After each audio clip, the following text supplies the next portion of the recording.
Wak SDM Polres Konawe Selatan berkunjung ke salah satu personil Polres Konawe Selatan yang bertugas di Polsek Mowila, yang dalam hal ini berhasil dalam kewirausahaan khususnya dalam bidang sarang walet dengan perkebunan. Baik Pak Putu, bisa diceritakan bagaimana langkah-langkah Pak Putu mulai dari awal untuk berusaha kewirausahaan untuk mendukung kesejahteraan keluarganya. Membangun ini kemudian karena saya berminat melihat-lihat di internet itu banyak yang menawarkan sarang burung walet. Kemudian saya cari-cari lisensi bagaimana caranya membuat gedung. Akhirnya saya bangun karena mengingat ada lahan-lahan yang bisa kita pakai kemudian di sekitar kebun ini. Jadi karena lahannya juga yang untuk dibangun gedung ini hanya sedikit, kemudian 4x12 sudah cukup. Ini sarang burung walet sudah berapa tahun Pak Putu? Kalau yang ini kemudian gedung baru umur 4 tahunan kemudian. Kalau gedung saya yang satu ada sudah sekitar 5 tahun. Jadi ada 2 dan 3 gedung, yang terakhir itu belum produktif. Gedung yang pertama di belakang rumah. Di belakang rumah sudah berhasil semua Pak Putu. Kalau yang ketiga baru sedikit.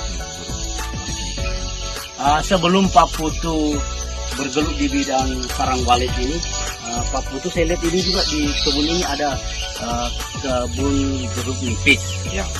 Ini luas areal ini untuk penanaman jeruk nipis berapa? Kalau yang ini kemudian arealnya 2 hektar. Nah sekarang jeruk nipisnya sudah berumur sekitar 5 tahun juga ini kemudian. Kita sudah mulai selingin dengan tanaman sawit.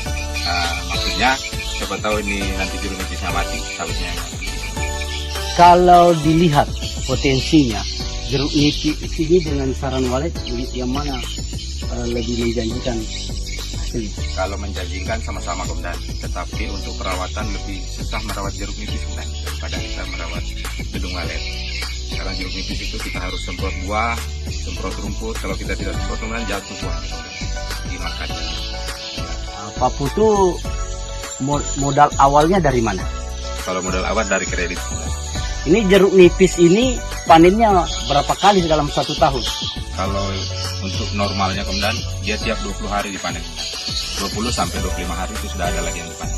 Bibit jeruk nipis ini 1 kali panen dalam tiap minggu ya? Tiap 3 minggu kemudian. Tiap 3 minggu berapa banyak dalam tiap minggu diperkirakan dirata-ratakan? Kalau dirata-ratakan kemudian ini untuk musim kemarau kemudian ini dapat kemarin 15 karung 2 hektar. Kalau musim penghujan itu banyak lagi kemudian, bisa sampai 50 karung itu kemudian 1 kali panen. Dipasarkan kemana jeruk nipis? Di Kendari ada teman juga ngirim ke Surabaya kemudian ke Jakarta. Jadi pengepul itu. Pengepul.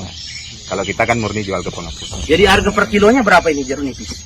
Kalau per karung itu kemudian hari ini harganya 300-an kemudian. Jadi per kilo dia kena 7 ribuan. Setelah ada hasil ini jeruk nipis, melihat lagi ada prospeknya untuk sarang walet, jadi bangun lagi sarang walet. Jadi yang dibangun sarang walet itu apakah ambil dari pinjaman kredit lagi atau murni dari hasil dari jeruk nipis ini? Dari kredit juga kemudian. Kalau dari jeruknya mungkin belum waktu itu karena hampir bersamaan ini kemudian produksinya sama ya. Tapi kredit sudah selesai? Ya sudah. Alhamdulillah. Mungkin Pak Putu bisa menjelaskan supaya anggota-anggota lain ada motivasi. Ya.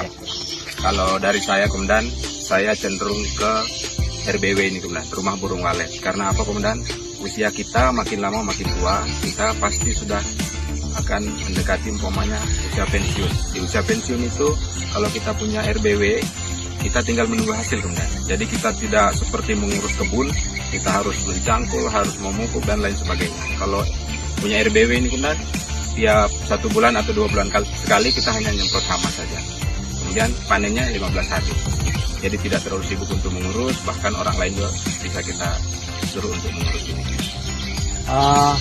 Kendala-kendala Pak Putu selama mulai berusaha ini dari jeruk nipis sampai sarang burung walet, mungkin ada kendala-kendalanya mungkin?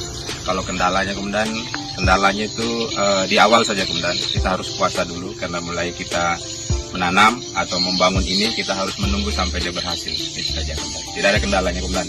Kalau yang begini hamanya cuma tikus, kemudian tokek dengan burung hantu biasanya, Komandan.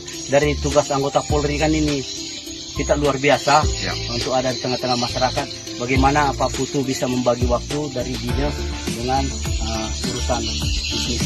Ya, kalau untuk di kebun, Komandan, kita akan bisa selingi kalau kita lepas tugas. Apalagi di RBW ini, Komandan, hanya kita butuh waktu 1-2 jam saja untuk mengecek saja, Komandan. Ya, terakhir Pak Putu, Siap. mungkin dikasih motivasi. Mungkin ada pesannya Pak Putu disampaikan kepada anggota, memberikan motivasi yang saya minta dari Pak Putu, mungkin kasih support lah anggota yang masih aktif semua ini. Kita sama-sama ya masih aktif untuk mempersiapkan diri masa pensiun. Mungkin Pak Putu silakan dikasih masukan sama rekan-rekan kita supaya bisa baru swasta. Siap.